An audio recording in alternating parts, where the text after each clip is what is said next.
अस्सलाम मेरा नाम ज़मीर है। उम्मीद करता हूँ कि आप सब खैरियत से होंगे। आज की वीडियो के अंदर हम डिस्कस करने वाले हैं जनरल नॉलेज के टॉप 30 मोस्ट इंपॉर्टेंट एमसीक्यूज जो कि डिफरेंट कम्पिटेटिव एग्जाम्स के पास पेपर से लिए गए हैं और जो कि आने वाले कम्पिटेटिव एग्जाम्स के लिए बहुत ज़्यादा इंपॉर्टेंट हो सकते हैं। तो आज की वीडियो के अंदर हम डिस्कस करेंगे सिर्फ जनरल नॉलेज के क्वेश्चन और वो है 30। तो स्टार्ट करते हैं आज की वीडियो क्वेश्चन नंबर 1 के साथ। क्वेश्चन नंबर 1 हमारे पास है, the book incomplete partition was written by. किताब जिसका नाम इनकम्प्लीट पार्टीशन है, ये किसने लिखी? तो हमारे पास डिफरेंट ऑप्शंस हैं, तो इसका आंसर हमारे पास है एलेस्टियर लैम। तो आपने याद रखना है, the book incomplete partition was written by Alastair Lamb. Next question हमारे पास है, the parliament of Poland is. हमारे पास डिफरेंट ऑप्शन दिएंगे, इसमें से आपने एक ऑप्शन को सिलेक्ट करना है जो कि पोलैंड का पार्लियामेंट है। तो इसका आंसर हमारे पास है साइम। इसके स्पेलिंग होते हैं SEJM, लेकिन इसको साइम पढ़ा जाता है। तो आपने याद रखना है, the parliament of Poland is Sejm. Next question हमारे पास है, which country has most number of universities in the world. दुनिया के अंदर कौन से मुल्क के अंदर सबसे ज्यादा यूनिवर्सिटीज हैं? तो इसका आंसर हमारे पास है इंडिया। तो आपने याद रखना है कि India has most number of universities in the world. Which countries has largest labour force. कौन सी कंट्री के अंदर सबसे ज्यादा जो है वो लेबर फोर्स है? तो इसका आंसर हमारे पास है चाइना। तो आपने याद रखना है कि China has largest labour force. World food safety day यानी कि WFSD, world food safety day has officially observed on. जो वर्ल्ड फूड सेफ्टी डे ये किस दिन को ऑब्जर्व किया जाता है? तो इसका आंसर हमारे पास है 7 जून। तो आपने याद रखना है कि world food safety day has officially observed on 7 June. Next question हमारे पास है, what is the theme of the world food safety day 2022। WFSD 2022 का थीम क्या था? तो इसका आंसर हमारे पास है सेफर फूड बेटर हेल्थ। तो आपसे अगर एग्जाम में पूछा जाए कि वर्ल्ड फूड सेफ्टी डे 2022 का थीम क्या था, तो इसका आंसर होगा safer food better health. Next question हमारे पास है, which of the following multinational companies is not Japanese. हमारे पास चार ऑप्शंस हैं, इसमें से एक ऐसी कंपनी है जो कि जापानीज नहीं है, जबकि बाकी जो है वो जापानीज की कंपनीज हैं। तो इसका आंसर हमारे पास है LG इलेक्ट्रॉनिक्स। तो आपने याद रखना है कि LG इलेक्ट्रॉनिक्स जो है ये जापानीज की मल्टीनेशनल कंपनी नहीं है, जबकि पैनासोनिक, सोनी, हिटाची जो है ये जापानीज की कंपनी है। तो इस क्वेश्चन में हमें ये जानने को मिला कि आपसे अलग अलग भी पूछा जा सकता है कि पैनासोनिक कौन सी कंट्री से बिलोंग करती है, सोनी किससे बिलोंग करती है, हिटाची किससे बिलोंग करती है। तो ये तीनों जो है वो जापान से बिलोंग करती हैं, जबकि LG इलेक्ट्रॉनिक्स जो है it's not a Japanese multinational company. Next question हमारे पास है, which country has most official languages in the world. कौन से मुल्क है दुनिया के अंदर जिसके अंदर जो सबसे ज्यादा ऑफिशियल लैंग्वेजेस हैं? तो हमारे पास डिफरेंट ऑप्शंस हैं, तो इसका आंसर हमारे पास है Zimbabwe. So Zimbabwe has most official languages in the world. अब आपने गौर करना है क्वेश्चन के ऊपर, आपसे ऑफिशियल लैंग्वेजेस के बारे में पूछा जा रहा है। अगर सिंपली लैंग्वेजेस लिखा होता तो इट मींस उसमें ऑफिशियल लैंग्वेजेस भी आ सकती हैं और नॉन ऑफिशियल लैंग्वेजेस भी आ जाती हैं। तो अगर हम ओवरऑल बात करें, सिर्फ लैंग्वेजेस का वर्ड होता तो पैपुआ न्यू गिनी जो है उसकी उस कंट्री के अंदर सबसे ज्यादा लैंग्वेजेस हैं दुनिया के अंदर। लेकिन अगर ऑफिशियल लैंग्वेजेस की बात हो रही है तो Zimbabwe has most official languages in the world. I hope कि क्लियर हो गया होगा। नेक्स्ट क्वेश्चन हमारे पास है, Jahangir Khan was a famous player of. Jahangir Khan जो है वो बहुत ही मशहूर प्लेयर हैं, थे किस चीज के प्लेयर थे वो? क्रिकेट के थे, स्क्वाश के थे या हॉकी के थे? तो इसका आंसर हमारे पास है स्क्वाश। तो आपने याद रखना है कि Jahangir Khan was a famous player of squash. Next question हमारे पास है, lake superior is located in. Lake superior जो है कहाँ पे लोकेटेड है?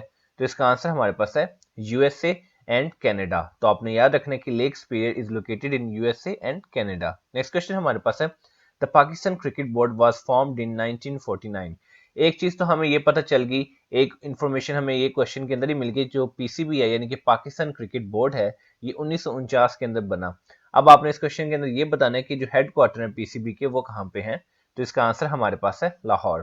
तो हमें दो क्वेश्चन इस क्वेश्चन से मिल गए कि जो PCB यानी कि, और तीसरा क्वेश्चन भी हो गया कि PCB की आपसे एब्रीविएशन भी पूछी जा सकती है।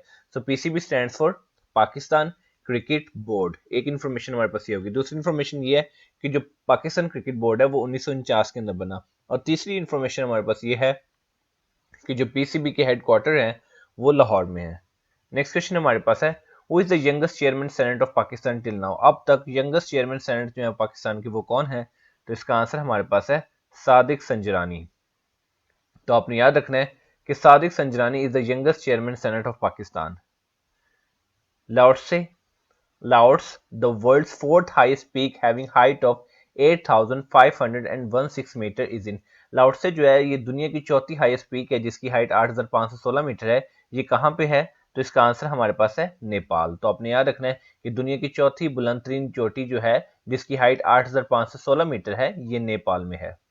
नेक्स्ट क्वेश्चन हमारे पास है international food policy research institute यानी कि IFPRI जिसकी जो कि स्टैंड करता है for international food policy research institute. ये कौन सा किस बेस का इंस्टीट्यूशन है यानी कि ये कहाँ पे है? वाशिंगटन में है, जेनेवा में है, रोम में है या नायरोबी में है? तो इसका आंसर हमारे पास है वाशिंगटन। तो आपने याद रखना है कि IFPRI यानी कि international food policy research institute is a Washington based institution. Next question हमारे पास है Vesak day is associated with. Vesak day जो है वो किस चीज के साथ एसोसिएटेड है? तो इसका आंसर हमारे पास है बुद्धिज्म। तो आपने याद रखना है कि Vesak day is associated with Buddhism. Next question हमारे पास है what is the significant event that happened on Vesak day according to the Buddhist. Buddhist के मुताबिक कौन से सिग्निफिकेंट इवेंट है जो कि विसाख डे को हैपेंड हुए थे? तो हमारे पास डिफरेंट ऑप्शंस हैं। तो इसका आंसर हमारे पास है ऑल ऑफ दीज। तो आपने याद रखना है कि Lord Buddha born, Lord Buddha got enlightenment, Lord Buddha passed away. तो ये सारी चीजें जो हैं अकॉर्डिंग टू द बुद्धिस्ट ये विसाख डे पे हैपन हुई। नेक्स्ट क्वेश्चन हमारे पास है world milk day celebrated every year on. World milk day जो है वो हर साल जो है वो कौन सी डेट को सेलिब्रेट किया जाता है? तो इसका आंसर हमारे पास है 1 जून। तो जून 1 को वर्ल्ड मिल्क डे जो है वो सेलिब्रेट किया जाता है हर साल। नेक्स्ट क्वेश्चन हमारे पास है who is the writer of the famous Turkish drama Dirilis Ertugrul. Ertugrul drama आपने देखा होगा, लेकिन क्या आप ये जानते हैं कि इस फेमस तुर्किश ड्रामे के राइटर कौन थे? तो इसका आंसर हमारे पास है मेहमत बोजडाग। तो आपने याद रखना है कि आपसे एग्जाम में पूछा जा सकता है कि जो आपने तुर्किश ड्रामा देखा द्रेलिस उर्तुगुल, इसके जो है वो राइटर कौन थे? आपसे इंटरव्यू में भी ये क्वेश्चन पूछा जा सकता है। तो आपने याद रखना है कि Mehmet Bozdag was the writer of the famous Turkish drama Ertugrul. Next question हमारे पास है which country has most player in the list of cricket hall of fame. कौन से मुल्क के सबसे ज्यादा प्लेयर जो हैं वो list of the cricket hall of fame में हैं? लाइक ऑस्ट्रेलिया के हैं, इंग्लैंड के, इंडिया के या पाकिस्तान के हैं? तो इसका आंसर हमारे पास है इंग्लैंड।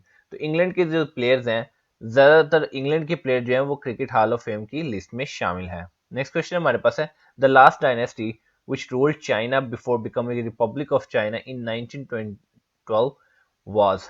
तो आपने बताना है कि लास्ट डायनेस्टी जिसने चाइना पे रूल किया before becoming Republic of China 1912 के अंदर, तो वो कौन सी थी? तो इसका आंसर हमारे पास है चिंग डायनेस्टी। ठीक है, सो उससे पहले जिया किन हान डायनेस्टी भी थी, लेकिन जिंग डायनेस्टी जो थी वो 1912 के अंदर थी, जो कि लास्ट डायनेस्टी थी जिसने चाइना पे रूल किया। नेक्स्ट क्वेश्चन हमारे पास है which is the largest port on Red Sea. Red Sea के ऊपर लार्जेस्ट पोर्ट जो है वो कौन सा है? तो इसका आंसर हमारे पास है जेदा। सो Jeddah is the largest port on Red Sea. Next question हमारे पास है after Asia which continent is the second most densely populated. Asia के बाद कौन सा दूसरा कॉन्टिनेंट है जिसके अंदर सबसे ज्यादा पॉपुलेशन है? यानी कि इधर से हमें एक क्वेश्चन के अंदर हमें ये भी पता चला गया कि सबसे ज्यादा पॉपुलेशन जो है वो एशिया कॉन्टिनेंट के हैं। उसके बाद जो second most densely populated continent है वो कौन सा है? तो इसका आंसर हमारे पास है यूरोप। तो आपने याद रखना है कि after Asia Europe is the second most densely populated continent. Next question हमारे पास है which country has the largest reserves of oil. कौन सा मुल्क है जिसके अंदर सबसे ज्यादा ऑयल के रिजर्व्स हैं? तो इसका आंसर हमारे पास है वेनेजुला। तो Venezuela has the largest reserves of oil.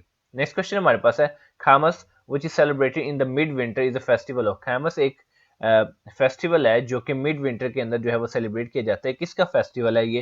Kailash का है, चित्राल का है, सिंध का है या बलूचिस्तान का है? तो इसका आंसर हमारे पास है कैलाश।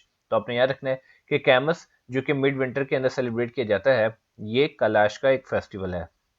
नेक्स्ट क्वेश्चन हमारे पास है चिलम जोशी। चिलम जोशी शायद आपने इसका कभी नाम सुना हो अगर आप न्यूज वगैरह देखते हैं। तो ये एक फेस्टिवल है जो कि कहाँ पे सेलिब्रेट किया जाता है? So we have different options like Kalash valley, Gilgit Baltistan या पिशावर। तो इसका आंसर हमारे पास है कैलाश वैली। तो आपने याद रखना कि चिलम जोशी जो एक फेस्टिवल है जो कि कैलाश वैली के अंदर सेलिब्रेट किया जाता है। नेक्स्ट क्वेश्चन हमारे पास है यू चाओ। यू चाओ ये एक कैलाश फेस्टिवल है, ये कब सेलिब्रेट किया जाता है? यू चाओ जो है एक कैलाश फेस्टिवल है। अब आपने इस क्वेश्चन के अंदर ये बताना है कि एक हमें ये इन्फॉर्मेशन मिल गई कि आपसे एग्जाम में ये भी सिर्फ पूछा जा सकता है कि यू चाओ जो है वो किसका फेस्टिवल है?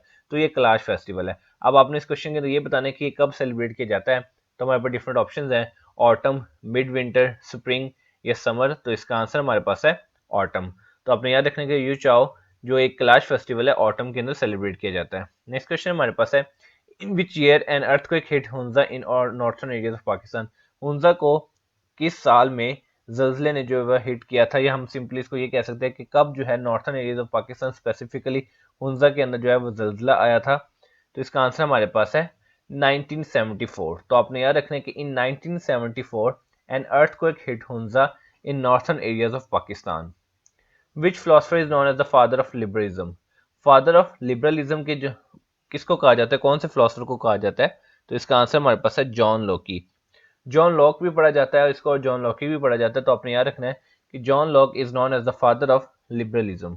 नेक्स्ट क्वेश्चन हमारे पास है, in which year general assembly of United Nations accepted the universal declaration of human rights? कौन से साल के अंदर यूनाइटेड नेशंस के जो ऑर्गन है जनरल असेंबली, उन्होंने universal declaration of human rights को एक्सेप्ट किया? तो इसका आंसर हमारे पास है 1948। तो आपने याद रखना है कि in 1948 General assembly of United Nations accept the universal declaration of human Rights. Next question हमारे पास है जो कि वीडियो का लास्ट क्वेश्चन है, when was Imam Shafi died? इमाम शफी जो है वो कब वफात पाए?